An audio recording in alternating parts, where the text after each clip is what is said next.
Good evening, everyone. We are continuing to work through Swami Kriyananda's commentary on the Bhagavad Gita based on the teachings of his Guru Paramhansa Yogananda. A wonderful book. So we are on the chapter called The Supreme Science of Knowing, which is chapter 4. We're on chapter 4, verse 38. We'll start with a prayer, and then we'll get into the book.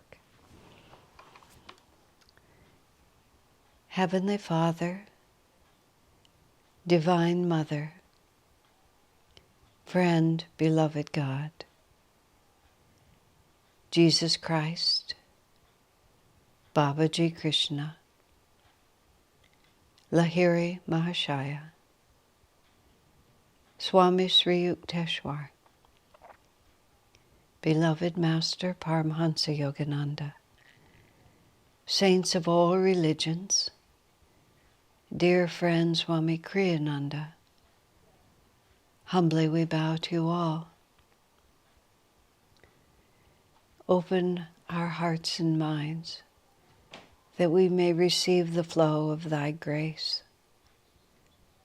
Show us how to live in this world in a state of Satchit Ananda, ever existing, ever aware, ever new bliss. Help us to move beyond the illusion of this world into the single power of thy infinite presence. Om. Peace. Amen. Let's just have a couple of minutes of meditation here, then we'll start.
Om. Peace.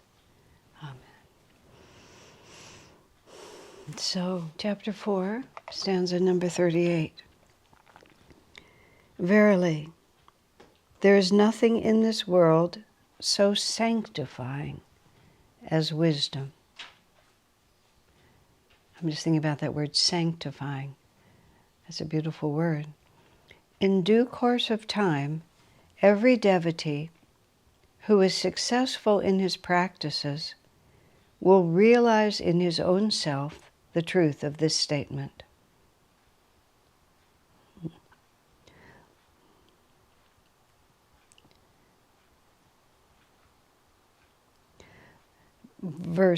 Chapter 4, verse 39. The person of devotion who is engrossed in the infinite, having brought his senses under control, achieves wisdom and gains that which he knows at once to be perfect peace.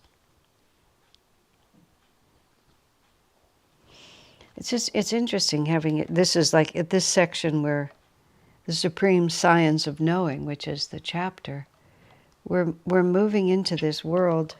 There's nothing so sanctifying. There's nothing in this world so sanctifying as wisdom. I I don't have right in front of me the actual meaning of the word, but to sanctify something is to make it holy. It goes from being mundane into being something divine, just like that. So nothing in this world lifts us out of this world as does wisdom itself, which is wisdom is, as Swami says here, wisdom is not intellectual knowledge. Wisdom is the actual perception. You know, this is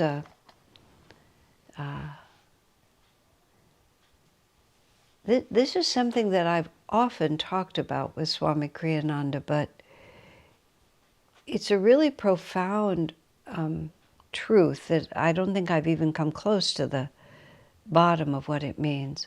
And the essence of this is that the rest of us, well, I'll speak for myself.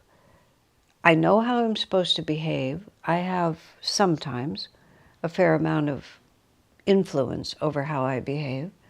Sometimes I am driven by compulsion, but oftentimes I can be driven by choice. And so I can put forward, I can do what I'm supposed to do much of the time, and do it with good grace. And I used to think that Swami was doing what I was doing. But Swami's reality was not disciplined. Swami's reality was just the way things were.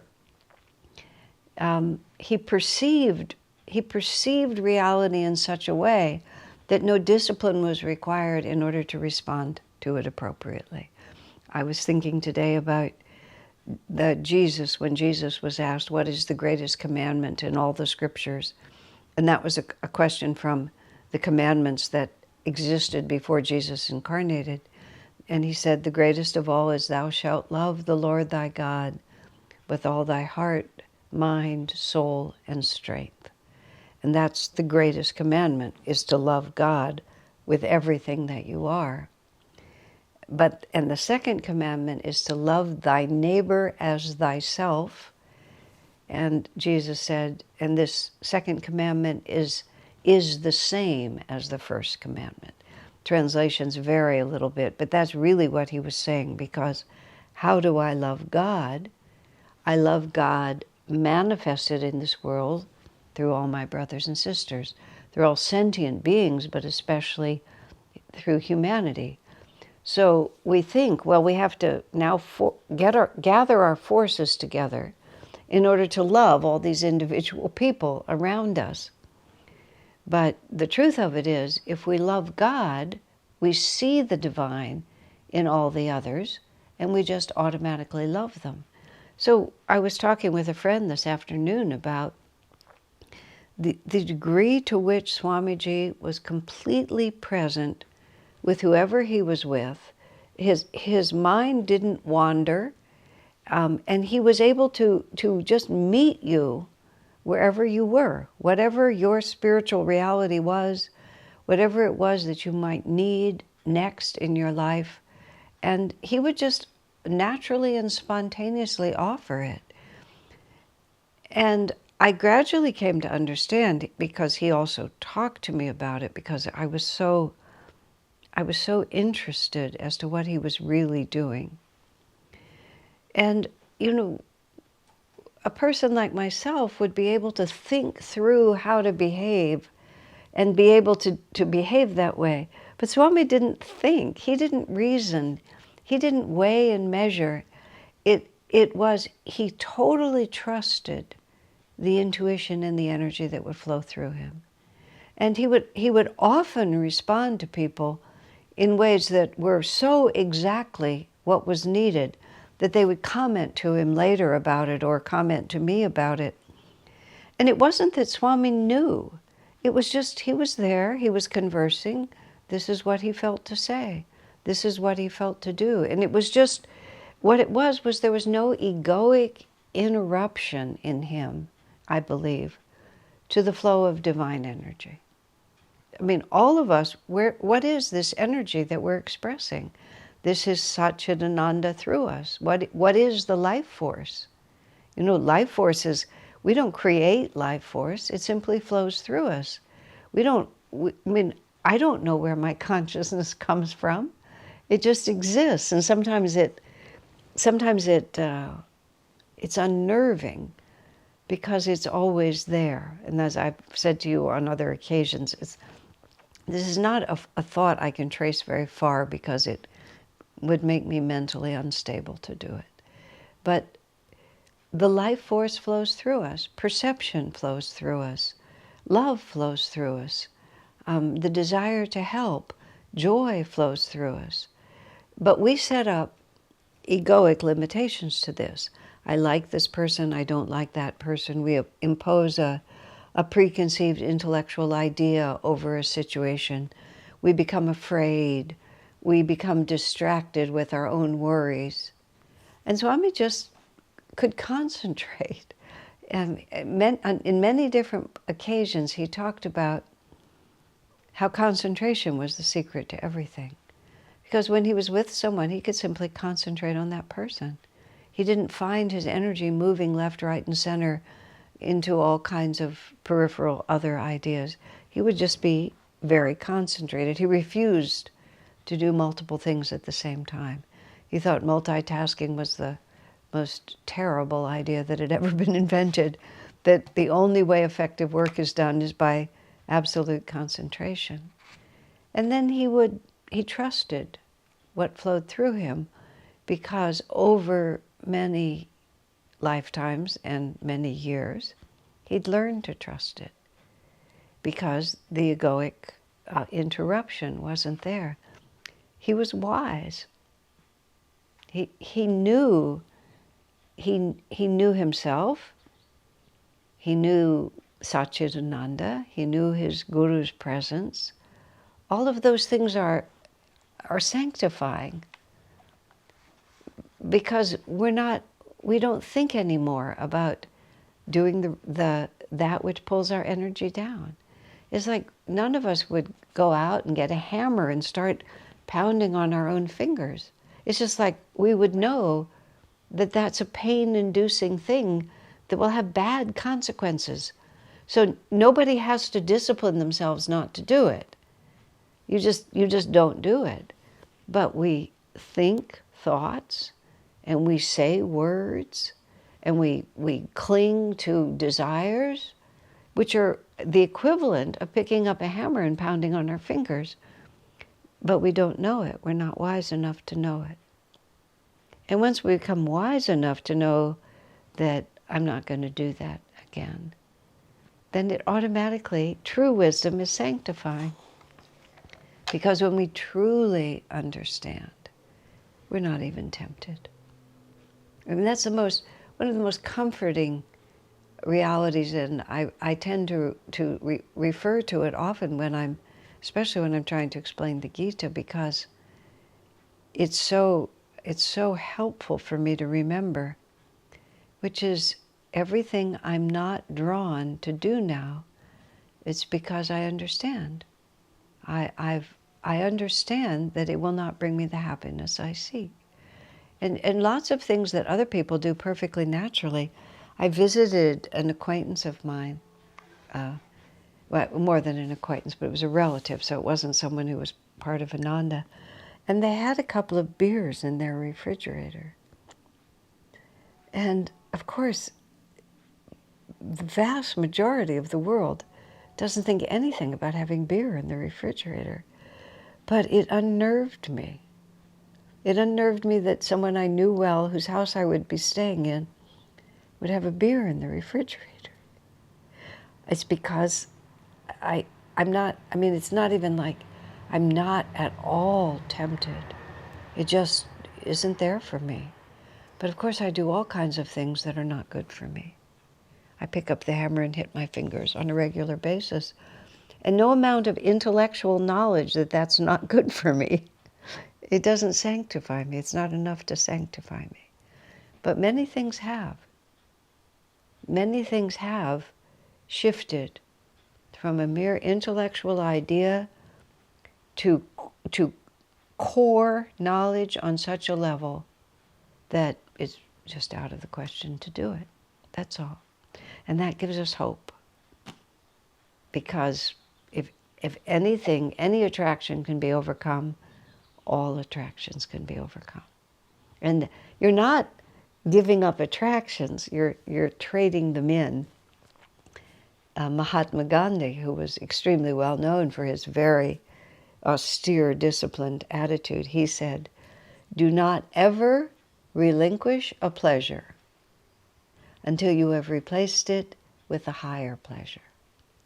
In other words, he didn't see discipline as suffering, at least not the way he explained it there. It's like, why would I do that when I could do this? It's like, if I do that, then I won't get to do this. And this is so much more satisfying to my heart. And that's the sanctifying wisdom. Then we appear suddenly to be advanced or spiritual or all these different things, but it's just, it's just the way things are.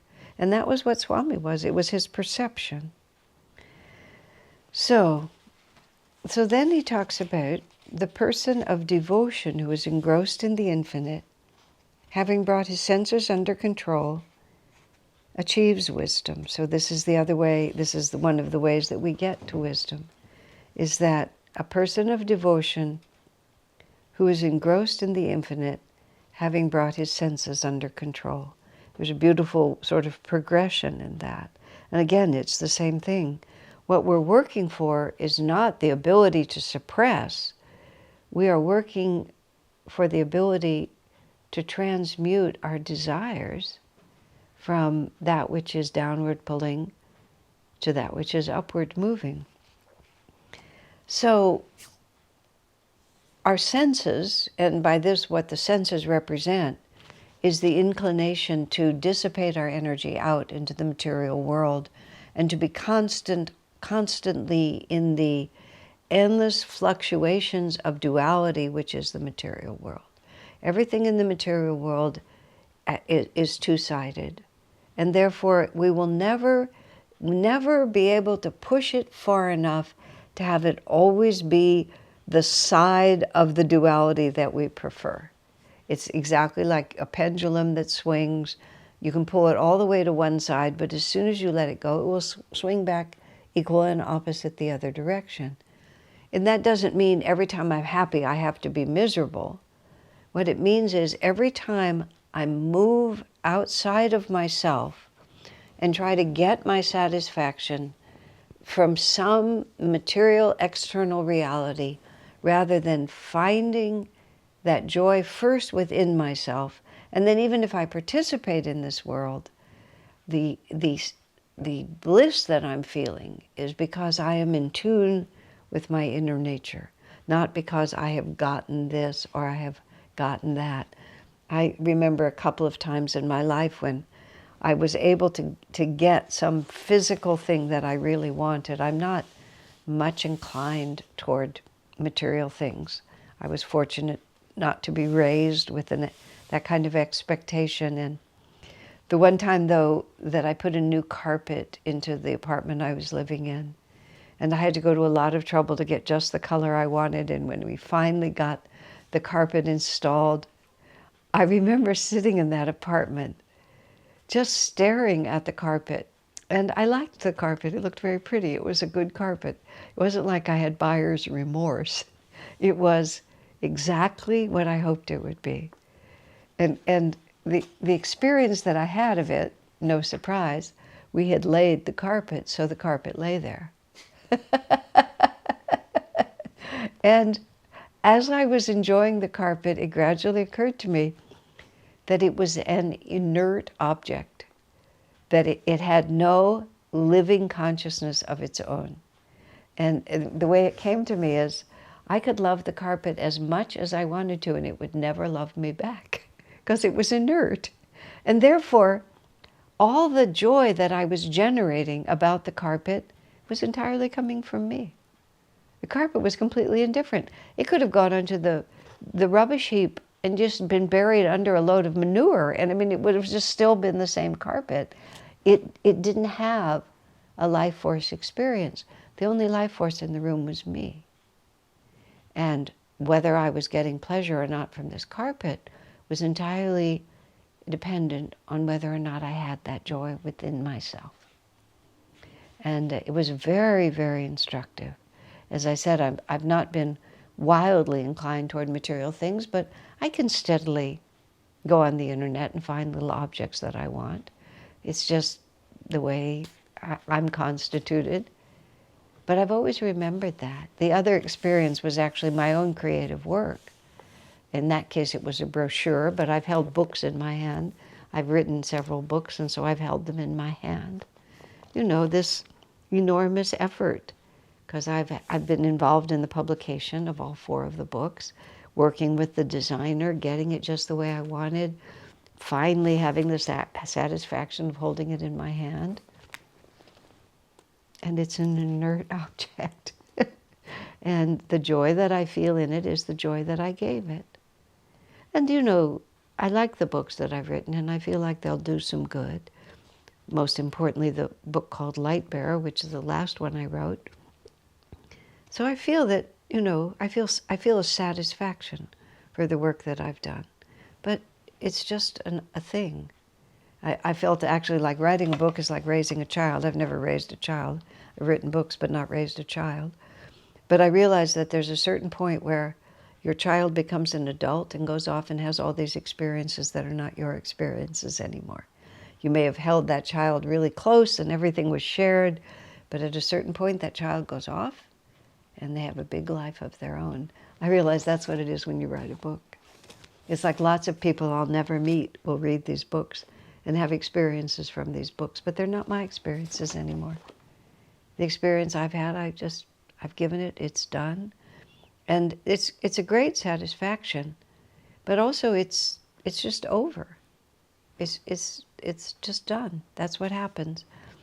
Okay, the person of devotion who is grossed in the infinite, having brought his senses under control. If we are devoted to a higher reality, and devoted means to love, but it also means to be devoted to. Devotion is a very wonderful word that way. You know, we sort of ask, what is devotion? Well, devotion is to be devoted to. And of course, you're devoted to it because you love it. You're devoted to raising your child. You're devoted to the partner you have in your life. You're devoted to the destiny, the service that you're supposed to render. You're devoted to the message that you may have to deliver. When I was working on writing, I just really felt there was something that was supposed to be said, and I was the one who was supposed to say it. And I loved that because I was devoted to it. That's what it was. It was like, this is my responsibility. And if it's an overarching, this is, he said, devotion to the infinite, then you don't have to try to bring the senses under control. So it's like he who has devotion, the person of devotion who is grossed in the infinite, having brought his senses under control, because you don't want to be distracted. When you're devoted to something you love, it doesn't take discipline to keep your consciousness on it. It's distracting to be pulled away from it. So your senses come under control.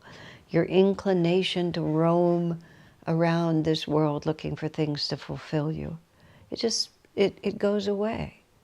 And this is, again, the Gita's telling you what it looks like when you've achieved it. And so then it says, achieves wisdom and gains that which he knows it wants to be perfect peace. One achieves the wisdom because we're having the experience. I'm having the experience of being devoted to an infinite reality, and as a consequence, my senses do not distract me, and I realize this is the way I want to live. And then there's a peace in it. That's his word. You attain perfect peace because you're not looking for something outside yourself. We come to rest. We come to rest in our own higher consciousness. You know, I had that experience I mean, I've had it many times in my life where I knew I was exactly where I was supposed to be, doing exactly what I was supposed to do. I wish I could say I always felt that, but I have had that experience, and it was most powerful. I've had to work at it differently since Swami died, because it was most powerful when I would be in Swami's company. Because when I was in the company of Swamiji, there was simply no place else to be. And the way my life always worked was, if I had the opportunity to be with him, there was nothing else was more important than that. And circumstances, because Swamiji did not give me a life where I could always be with him. When I first came into the ashram, and even more so after I started working for him, I thought I was going to spend the rest of my life. I really thought that I would follow him around with a pencil and a notebook for the rest of my life. But it was really only like maybe 3 years that I did that. And then he just basically said to me, "This is not your destiny." I was disappointed. I was hoping it would be my destiny. "No, it's not your destiny. You have something else you have to do." But so there were circumstances that I wasn't able to make the decision that I will always be in Swami's company. That was the decision I wanted to make, but that was not the divine decision for me. And I trusted Swami, and there was no reason for me not to believe him. I was just disappointed. And over time, of course, I know he was exactly right. I had other things I had to do. But coming back to, oh yes, but when I was in his company, and I could never quite actually figure out what it was. Part of it was quite simply, I was where I wanted to be. So I didn't have any desire to be anywhere else. And that was relaxing. You know, we live a great deal of the time divided. We're attached to people who aren't present for one reason or another, so we're always thinking, this is wonderful, but it would be nicer if all the people I loved were also here, or we're missing out on something, or whatever it might be.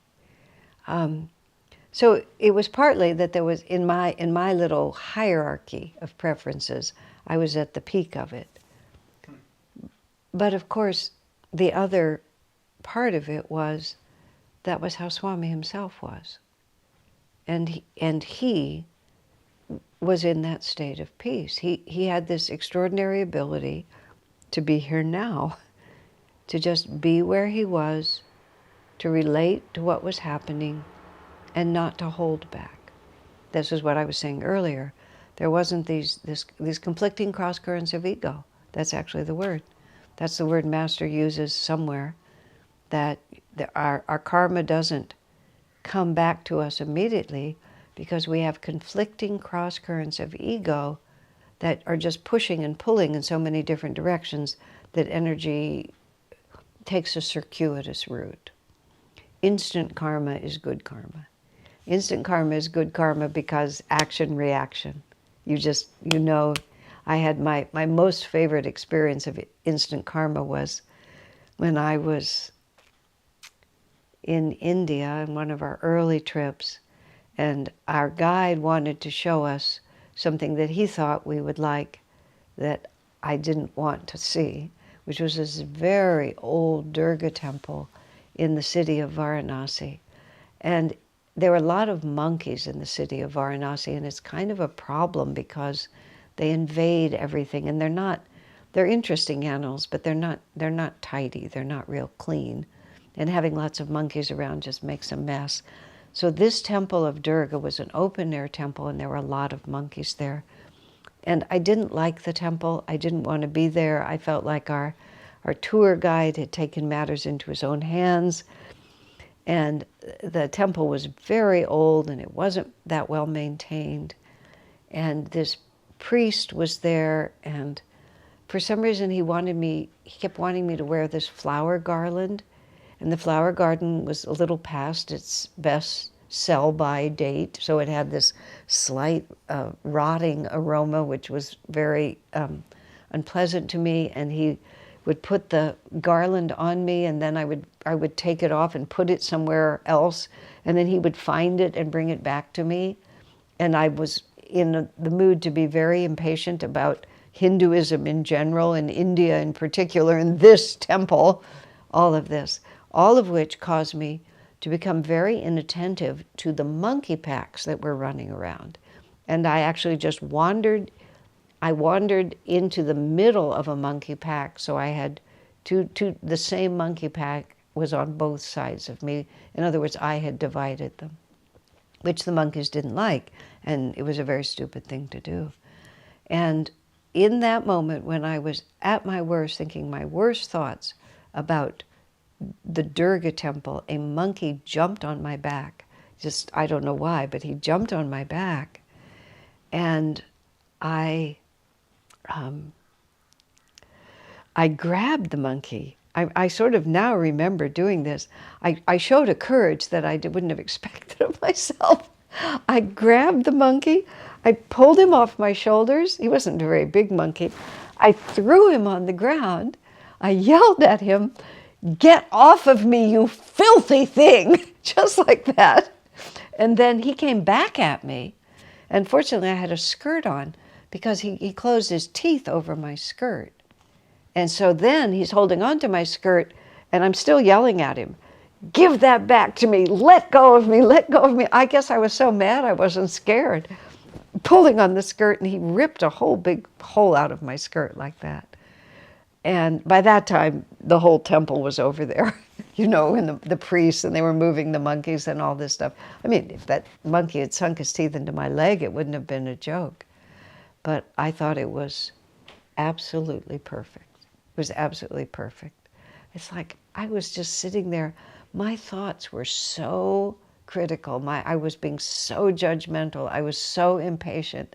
It was like the monkey just felt that I didn't deserve to be in his temple, basically, and so he was going to get rid of me. Instant karma like that. And I knew I was wrong, because this has been a temple that had been venerated for thousands of years. This was the mother of the universe. And here I was just complaining about everything. This is what we do. Our minds run amok, and we're thinking all these weird and terrible thoughts, and then, lo and behold, we attract bad experiences. People get mad at us. It's just crazy. We have to be devoted to the infinite.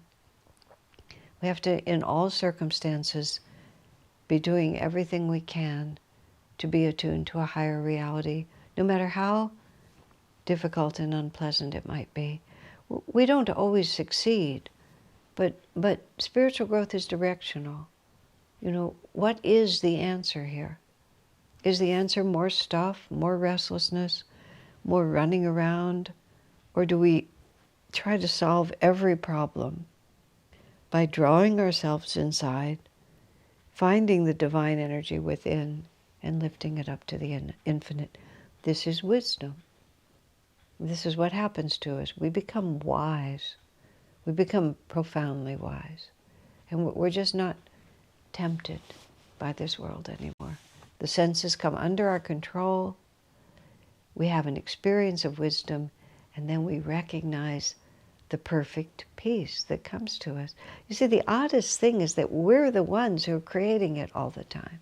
A friend of mine who had a near-death experience, and he went out the tunnel of light and was in the presence of this extraordinary divine being.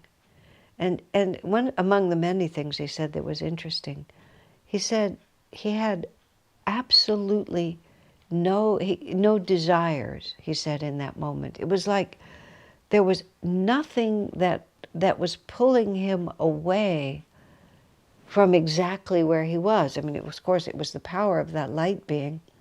But he said the power of that light being was so strong that he said even he could sort of sense the presence of desires, but they were incinerated by the atmosphere.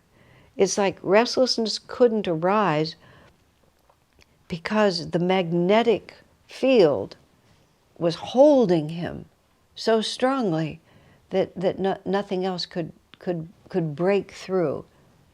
You know, he said it was like they were incinerated as soon as they arose.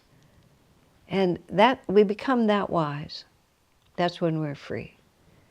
Why would I do that? I think it was it the perfume saint? It might have been him. No, it wasn't the perfume saint. It was, well, I can't remember which one, but it was this saint that lived near Master's house. Levitating saint, that's the word I want. And it was said that he had been from a very wealthy family and had renounced all his family wealth to become a sannyasi. And in the Autobiography of a Yogi, Master has this conversation. And I understand you gave up great wealth, you know, to become a sannyasi. And the saint says, a handful of rupees. He says, a handful of rupees for an infinite treasure of bliss. What is the comparison? And then he said, you know, the ordinary man, the common man who pursues the world, he said, they are the true renunciates because they're renouncing their heritage of bliss just to pursue a handful of rupees. It's really wonderful to contemplate these truths. And even if we can't bring ourselves to that actual state, I had the reflection once of what it would be like to be afraid of nothing. That there would be nothing in the world that could cause you to fear. I don't walk around, I'm not afraid of, I don't project a whole lot of fears. I'm not afraid of zillions of things, of car accidents or whatever it might be, but there's an underlying fears that kind of live with me, like karmic memories of physical suffering or imprisonment or things like that. So I can find it. I can find it in myself. I can feel the vibration of fear, which is a generalized anxiety because I'm not free. And I just try to imagine, and it's a wonderful exercise, what would it be like to be absolutely unafraid? Swamiji talked about a dream he had in which he was it wasn't merely the threat, he was actually being burned at the stake. He was tied up, the faggots were around him, the flames were coming, and in the last moment he was rescued. And when he told us the story, he said the most enjoyable part of the whole thing was that he was completely indifferent. There was no fear. I mean, it was beyond fearless, he was just indifferent. He said, yes, you know, being burned at the stake will be painful, but the pain won't last very long. And so, there you are. And when he was rescued, he said, instead of feeling this, in the dream, this great sense of relief, and thank God you come, and where were you, and that was close, he said, it was okay. Now I won't be burned at the stake.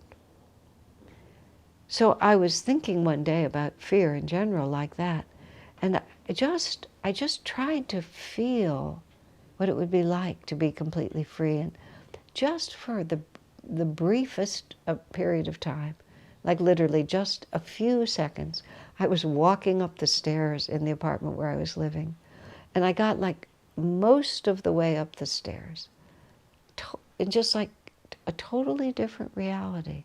And then my normal consciousness came back in, and my normal consciousness is not bad, but oh my, what would it be to be completely free? So, the person of devotion who is engrossed in the infinite achieves wisdom and gains that which he knows it wants to be, perfect peace. You know, this is what you would call the promise of the scriptures. And it's this promise that causes us to carry on and causes a person, this person, to realize it's going to have to be faced sooner or later. We might as well do our best to face it now.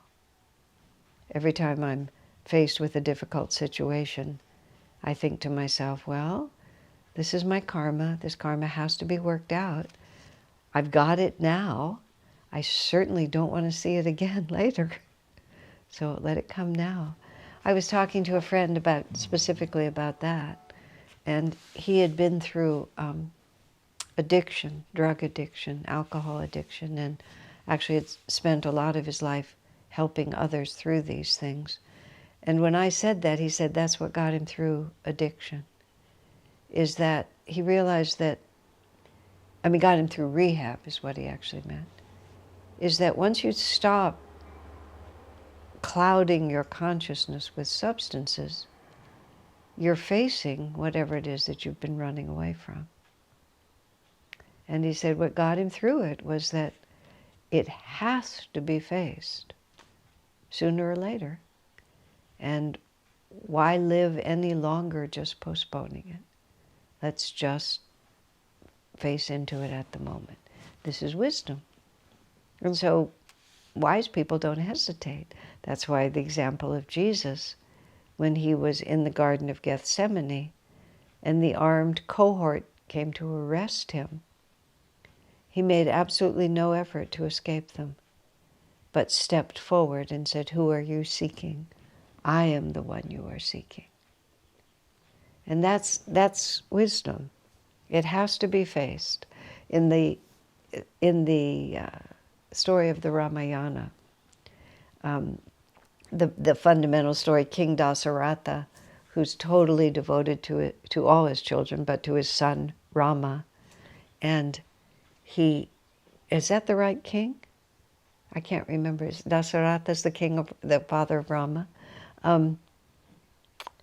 But he has several wives, and one of his wives tricks him, and he makes a promise to her that she can have whatever she asks, and she asks that the son Rama be exiled to the forest so her son Bharat can become the king.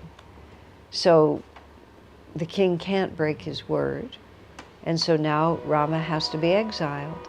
And the king is absolutely heartbroken and does in fact quickly die of a broken heart. And so he begs Rama, "Don't go today, go tomorrow." And Rama responds, "Inevitable disappointment will not be lessened by postponement." And that phrase in my mind has helped me a lot of times. Inevitable disappointment will not be lessened merely by postponing it. So when we have it in front of us that has to be faced, it's not going to become less by doing it tomorrow. It's not going to become less by avoiding it for this incarnation. I've seen it once, I don't want to see it again. That's been a motto of mine that I repeat a lot. This karma was bad enough this time. I've not enjoyed it. An astrologer was not too long ago was looking at my horoscope, and he commented about a certain combination in my horoscope, and I can never keep the details straight. I just remember the energy of it, not the astrological details. But it described a syndrome that has caused me a lot of trouble in my life.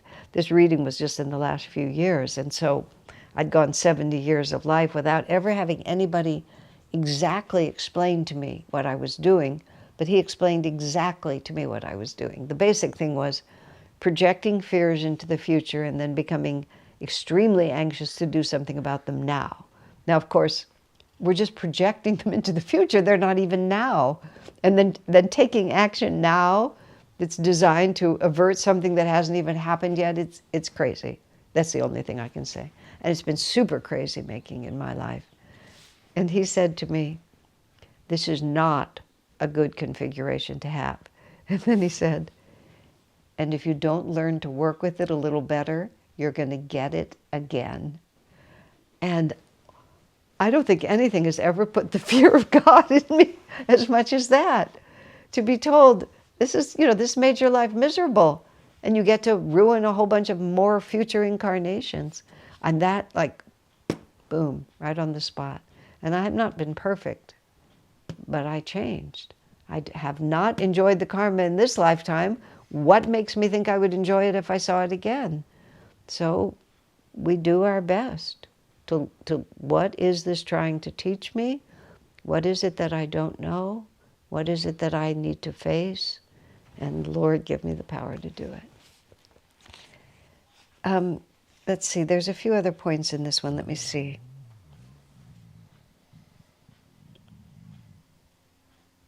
Swami talks beautifully about how our sense of devotion always leads us to a sense of joy. And he talks about bliss as the higher octave of love.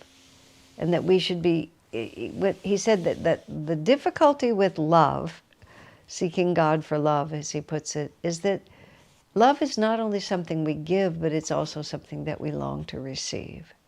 And he said, it's not that loving God will make you think about yourself. He said, but there's always a danger. And so it's the natural progression is that love leads to bliss. And this is when we talk about Sat Chit Ananda, which is the Sanskrit equivalent of the word God, means ever existing, eternal, unchanging, ever conscious, ever new bliss.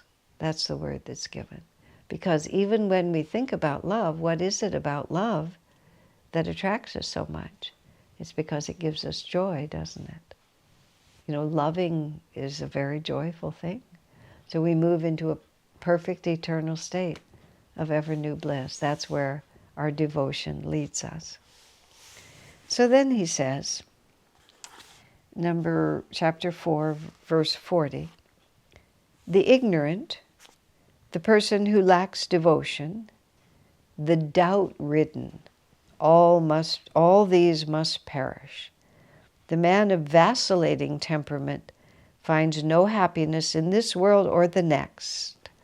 For him, supreme bliss is not possible. So Krishna's been telling us he's been describing the state of the wise man, of the free man, of the sage. And now it goes the other way. Ignorance, lack of devotion, doubt. All these things must perish. Vacillating temperament must be overcome, or else happiness will never come to us.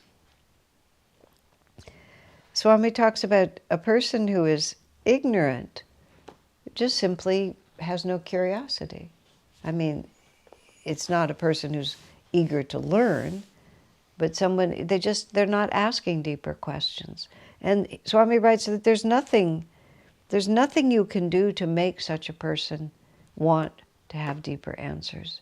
And unfortunately, what happens to us is that if we're not really questing after a higher truth, what awakens that quest in us always is that we suffer. I was born with a profound desire to live in a state of happiness. I wasn't particularly unhappy, and I really didn't have any suffering. But I remembered somehow. That's the only thing I can think of. I just remembered it. And as life has gone by, now these 77 decades of just, it's not just oneself. It's that we see around us so much. There's just so much sadness that people have to experience. So many things just don't work out. And people at all different stages of growth and just having to struggle. I was talking about my friend, he had to go through all those years of learning to overcome his addiction to substances and all of the deep psychological quirks that, that forced him into that kind of intoxication. There's just many things about the planet, about living on Earth that tear at your heart. And, one longs for something else. And much more profoundly, one longs for an answer. I mean, there has to be there has to be something other than just pure dumb luck on this planet. And, there is. When you really want to know, it comes to you. But if you don't want to know, you can't make a person be serious about personal growth or be serious about divine truth unless they're hungry. Otherwise, you just can describe the menu all you want. Then Swami says that, a lack of devotion, because a lack of devotion it's a lack of aspiration. We're not devoted to any higher ideal. And that's also, it just, it gives us no source of energy. It doesn't make life a moving forward experience. And then he talks about, Master had made the simple statement, but the most difficult state to be in is to be a chronic doubter.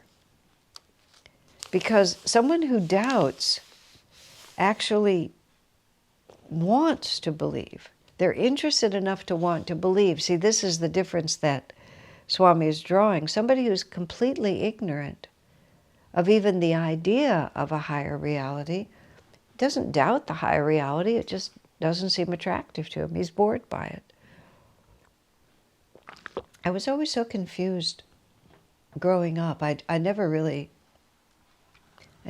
felt I could belong anywhere, because people were so intensely interested in things that were so superficial. Swami and they weren't in this mad quest for meaning. And that's what Swami's talking. That's what the Gita is talking about. Those who lack devotion, they're not aspiring for something more. Those who are even ignorant that pure happiness is possible, they're fine.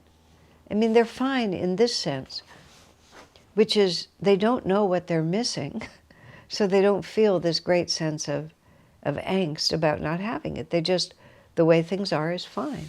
This is why you don't really ask people if they're happy, because a lot of times people just say, well, of course I'm happy.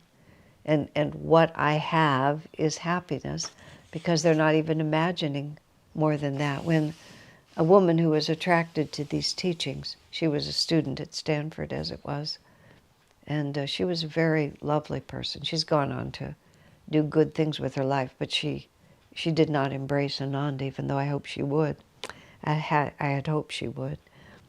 She had certain ambitions and desires in her life, and she was afraid that if she became involved in a teaching like ours, that it would force too much renunciation on her.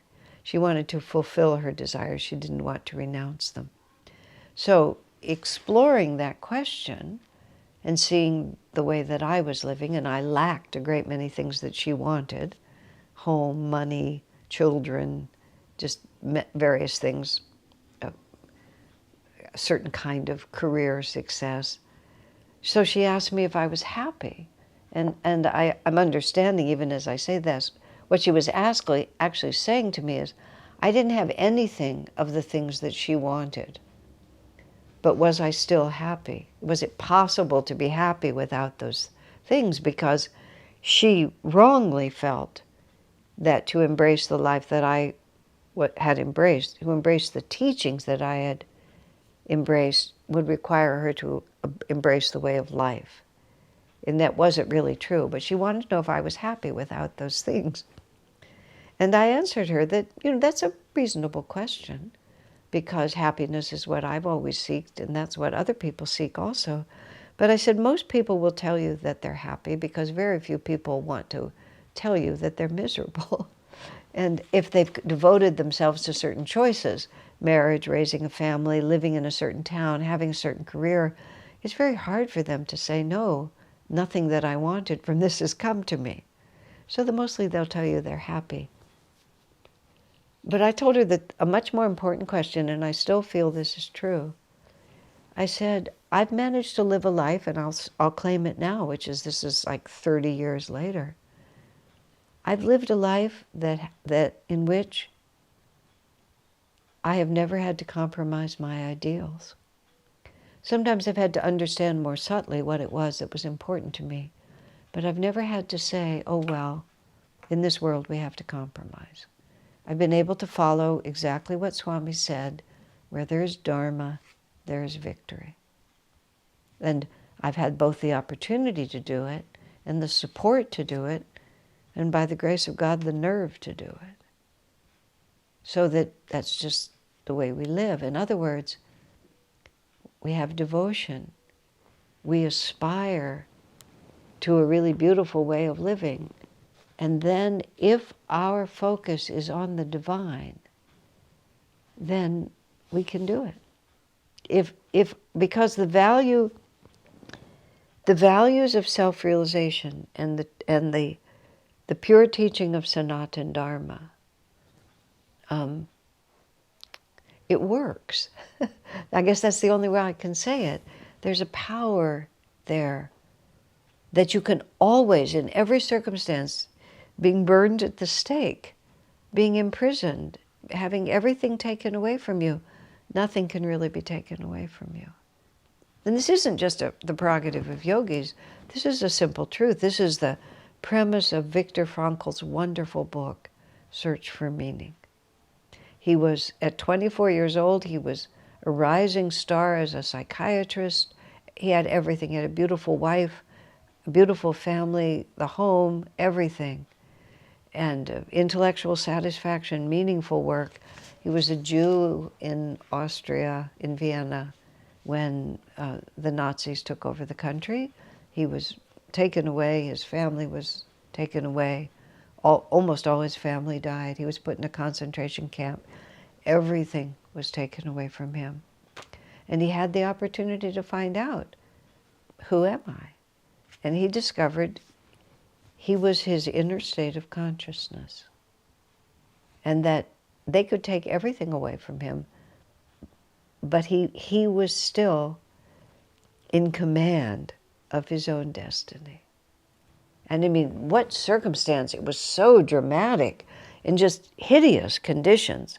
I don't know if he was at Auschwitz, or I think he was at somewhere very bad.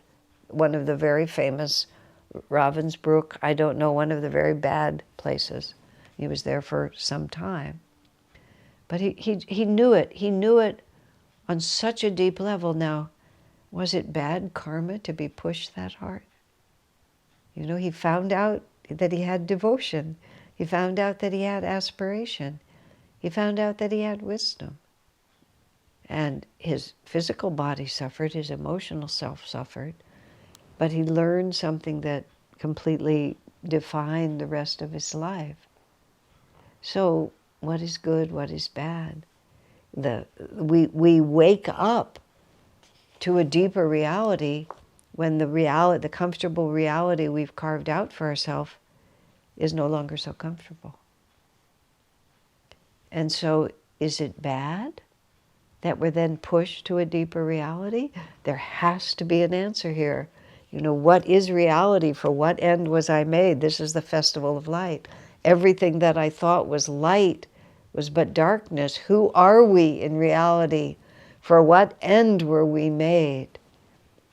And then, it's what Master writes about, you know, we become afraid. Doubt is the fear that what I hope and hope and hope, this good thing I hope is going to be true, might not be true. And better to run away from it rather than to be disappointed. But then, of course, we're trapped because we long for it, but we're afraid.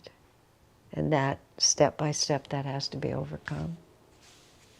And I don't know, I don't have the divine perspective of a master to see how all these lives unfold.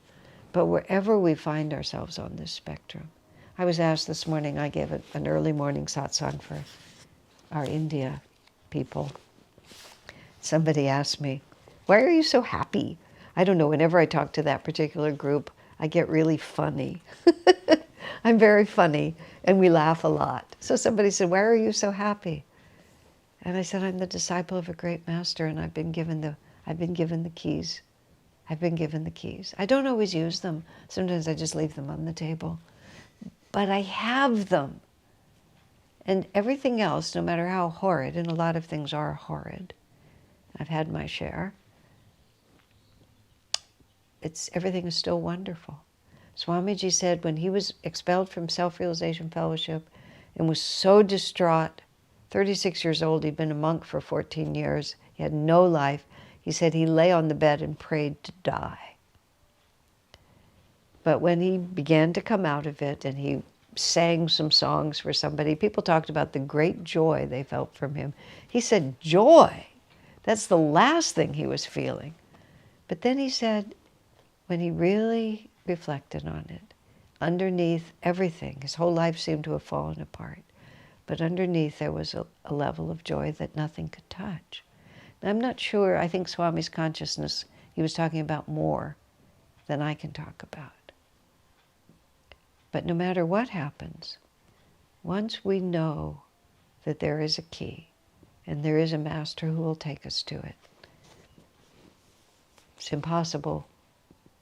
Well, as one of the concentration camp survivors also said, after this is over, she was saying to her sister, you can tell people about that no darkness is so deep that the love of God is not deeper still.